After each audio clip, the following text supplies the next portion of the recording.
Good evening. आज के दोपहरबेला तो আমরা সবাই বেরিয়েছিলাম সিম্বাকে নিয়ে।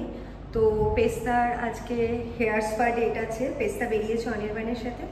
আমি আর ছেলে আজকে একসাথে জিমে এসেছি, কারণ ছেলে সকালে জিমে যেতে পারেনি।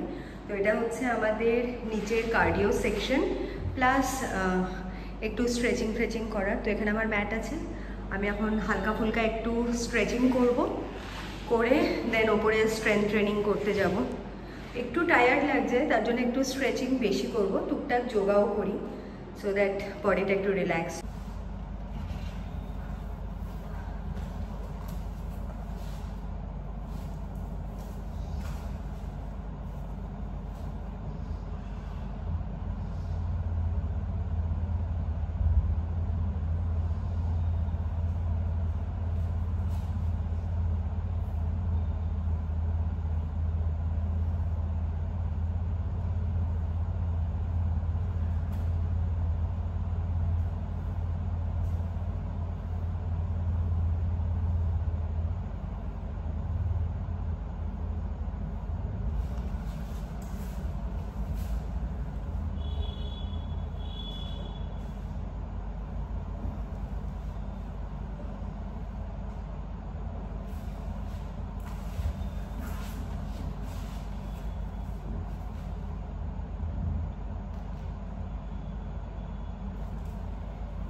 আমি সব স্ট্রেচিংয়ের সাথে এই নি কন্ট্রাকশন এক্সারসাইজটা সবসময় করি, কেননা স্কোয়াট মারতে গেলে বা লেগের যে কোনো এক্সারসাইজ করতে গেলে আমাদের তো একটা বয়সের পর ক্যালসিয়ামের ডেফিসিয়েন্সি হয়ে যায়, স্পেশালি মহিলাদের।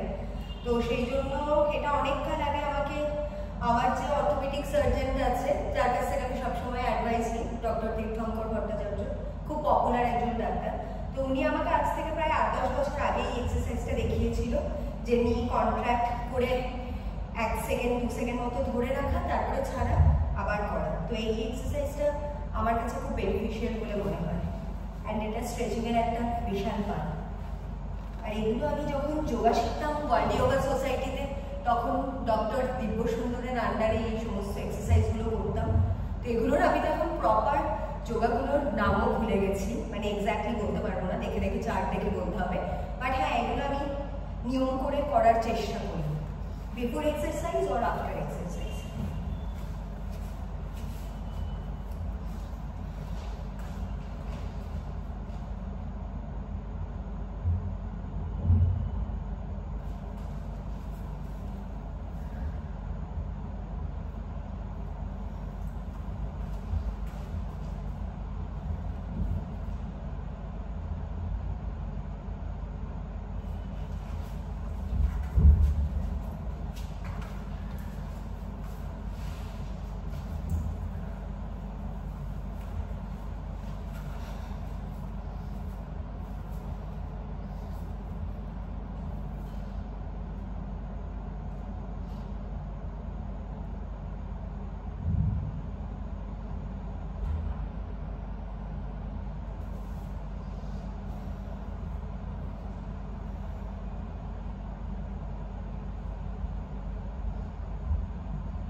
আর 10 মিনিট ট্রেডমিলে কার্ডিও দৌড়ানো হয়ে গেছে, এবার প্রপারলি যাব আমি স্ট্রেংথ ট্রেনিং করতে।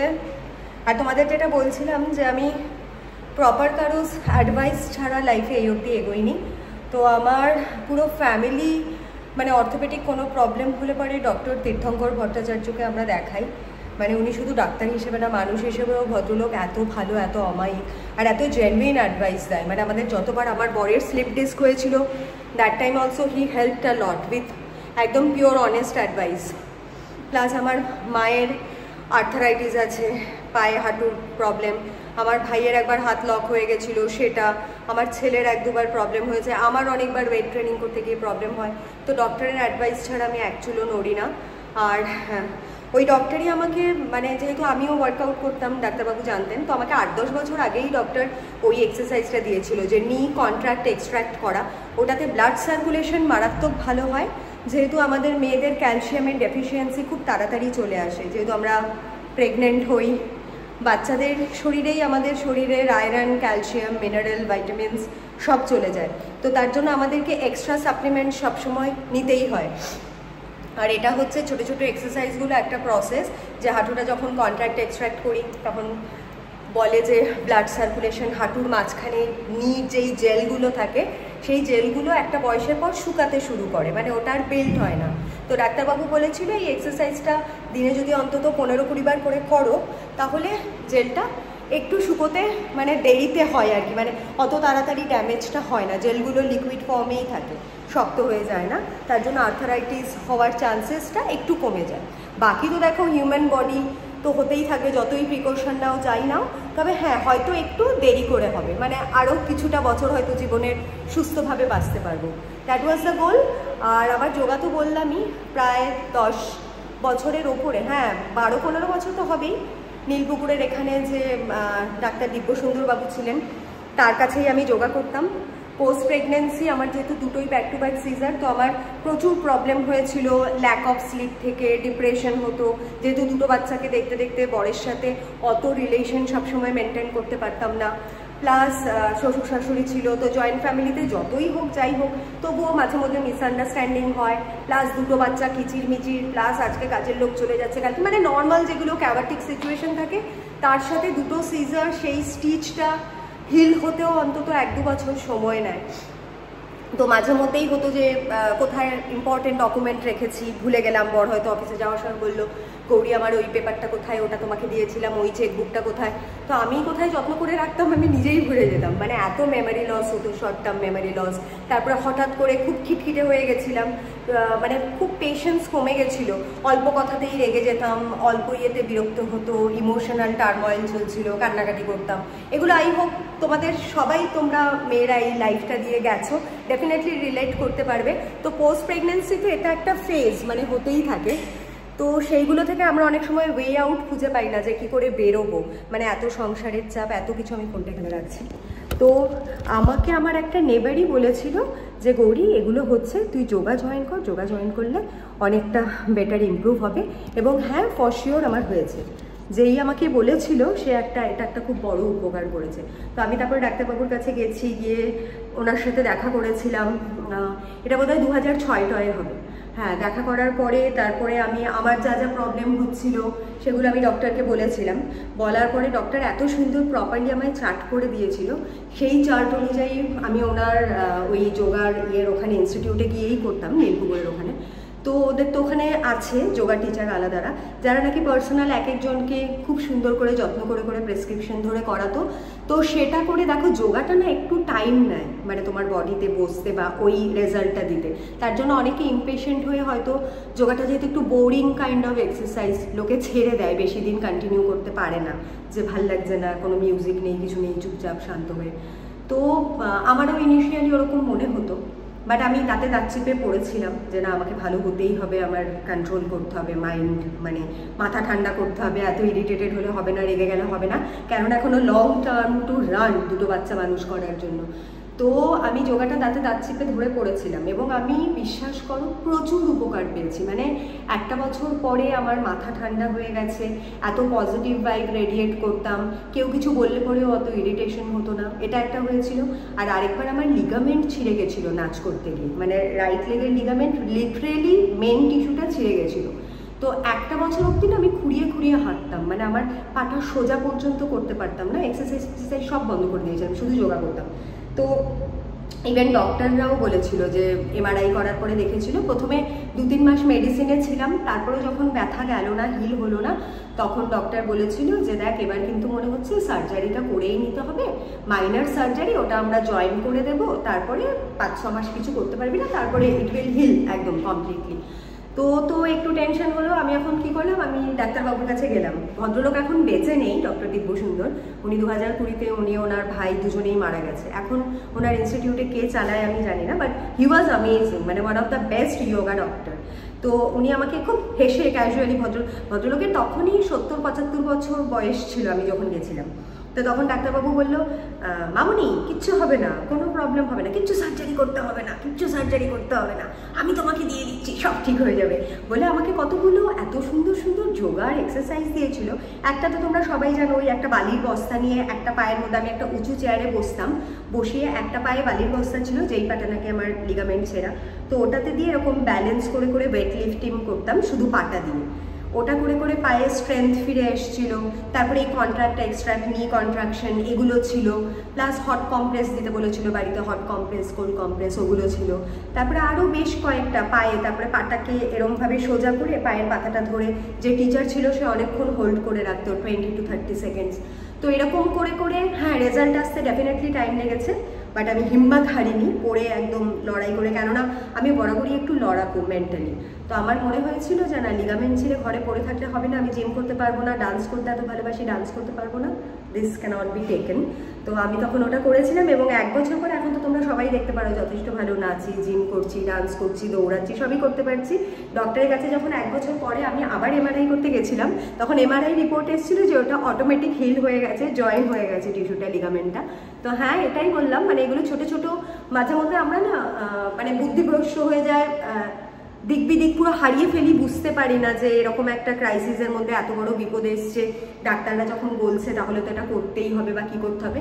বাট আমি অ্যাজ অ্যান লেম্যান, আমি বলছি না কাউকে তোমরা আমার অ্যাডভাইস ফলো করো, যেহেতু আমি প্রফেশনাল ডেজিগনেটেড কেউ না, বাট আমি আমার লাইফের এক্সপিরিয়েন্স দিয়ে বুঝেছি হ্যাঁ যে কোনো মেডিকেল ট্রিটমেন্ট যেগুলো নাকি খুব ক্রুশিয়াল, যেমন স্পাইনের অপারেশন, ব্রেনের অপারেশন, সেগুলো যদি খুব একেবারে দেয়ালে পিট না থেকে যায়, একবার অন্তত ন্যাচারাল থেরাপি দিয়ে, যেখানে যেইভাবে তোমরা কমফোর্টেবল ফিল করো সেগুলো দেখো, কেননা যতই হোক অস্ত্রোপচার বডিতে যত না হয় তত ভালো। তো হ্যাঁ এইভাবেই লাইফের জার্নিটা চালিয়ে যাচ্ছি, জানি না ভবিষ্যতে কত দূর কীভাবে করতে পারবো, বাট অলওয়েজ পজিটিভ মাইন্ডসেট রাখার জন্য সবসময় আমি রেডি। আর আমায় যদি কেউ জিজ্ঞেস করে, আই এম অলওয়েজ দেয়ার, সবাইকে বুস্ট করার জন্য, মোটিভেট করার জন্য, কেননা আমি বিলিভ করি যে আমার আশেপাশের লোকজনরা সবাই যদি ভালো থাকে তো আমিও তাদের মধ্যে একজন হব, মানে আমি পজিটিভ কিছু অরা বাইরে রেডিয়েট করলে পরে সেটা ইনডিরেক্টলি আমার কাছে ঠিক সামহাউ ফিরে আসবে। তো সেটা একটা বিশাল বড় জিনিস। আর আমি যদি কারোর জন্য নেগেটিভ থটসে বিলিভ করি বা সারাক্ষণ কাউকে কোনো মিস ইনফরমেশন দিই, তাহলে ডেফিনেটলি ইউনিভার্স সেটা আমাকে ফেরত দেবে।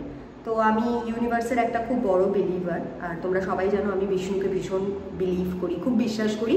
আর চ্যান্টিংটা তো মন প্রাণ দিয়ে করি, মানে ওটা আমার সব থেকে বড় মেডিসিন। তো ওটাতে আমি মারাত্মক বিশ্বাস করি এবং ওই ভগবানের নামটা নেই বলেই উনিই বোধহয় আমাকে আজ অবধি ঠিক ঠিক ডিসিশন মেকিংগুলোতে হেল্প করে।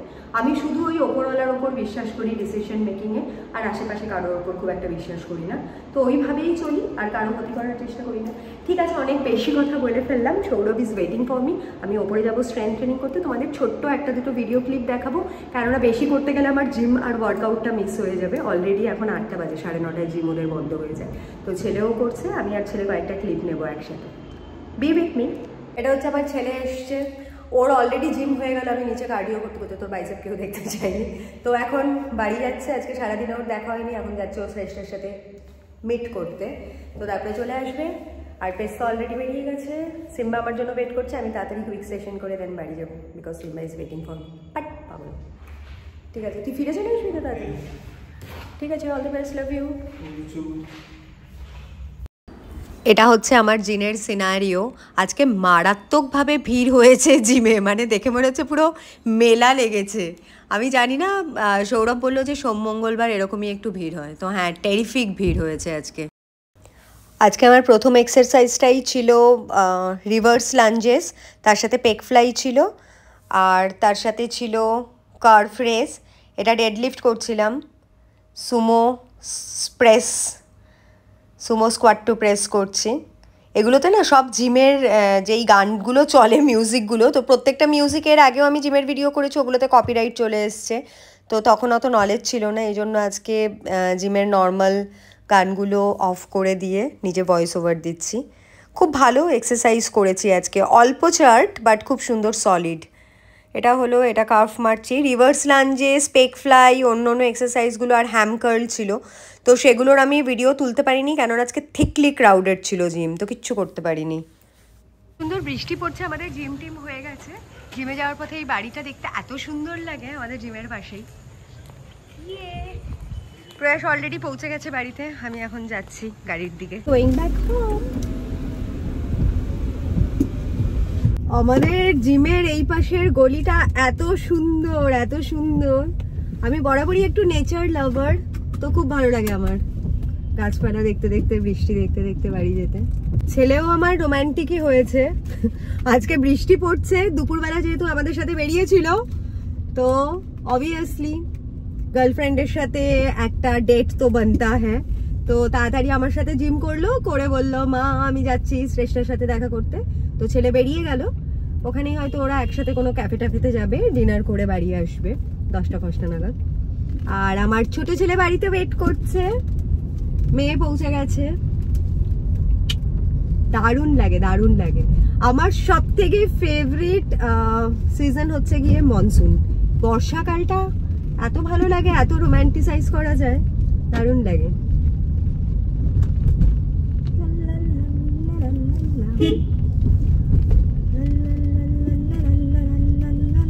আজকে আর সিম্বাকে আলাদা করে আর ড্রাইভে নিয়ে বেরোবো না, অলরেডি সারাদিনে লম্বা ড্রাইভে গেছিল, তো হ্যাঁ চুপচাপ বাড়িতে গিয়ে আমিও আজকে টায়ার্ড হয়ে গেছি, ঘুমিয়ে পড়বো।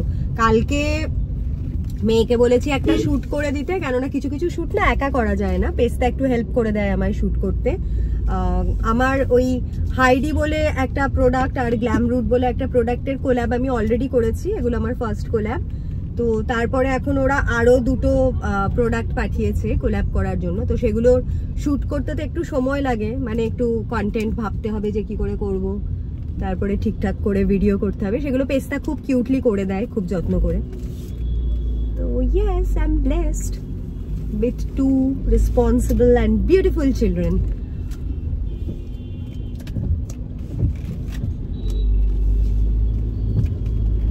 বাড়ি থেকে জিমের দূরত্ব হচ্ছে মাত্র 10 মিনিট ম্যাক্সিমাম, বাট যেতে আসতে না আরো এক্সট্রা 10 মিনিট লাগে, just because of the signal. মানে বাড়ি থেকে বেরিয়ে বোধহয় আমার 5খানা সিগন্যাল খেতে হয়, প্রত্যেকটা সিগন্যালে দাঁড়াতে হয়। আজকে না দারুণ লাগছে রাস্তাটা, বিশ্বাস করো, তোমাদেরকে দেখাচ্ছি ঘুরিয়ে। আজ মেঘলা দিন একলা ঘরে থাকে না তোমার, কবে যাব কাছে পাবো ওগো তোমার মন্ত্র।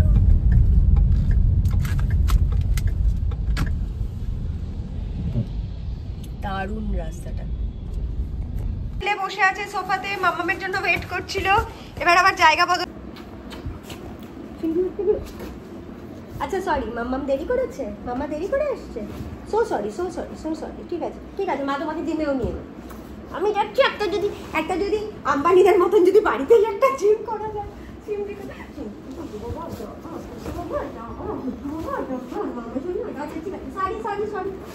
সরি মাম্মা সরি, ঠিক আছে রাগ করার কিছু হয়নি। হ্যাঁ হাই তুলছে, সিম্বে হাই তুলছে, কত বললো। আচ্ছা ঠিক আছে, আমার দিদিটা, আমার দিদিটা, আমার ছোট বাবাটা, আমার ঘুঞ্চু পুচুটা, আমার নিঞ্চু বাবাটা, আমার পচু বাবাটা, আমার পচা বাবাটা, ছোট্ট বাবাটা, আমার ছোট্ট সিম্বি, সিম্বি ডাম্বেল তুলবে, সিম্বির মাসল হবে। ইয়াহু সিম্বি, ইয়াহু আমি মাসল তুলবো মাম্মা, মাসাল তুলবে এখানে শুয়ে থাক, তোর মুখ দেখা যাচ্ছে না। মাম্মা পেটু ফেটে গেল, ওরে বাবারে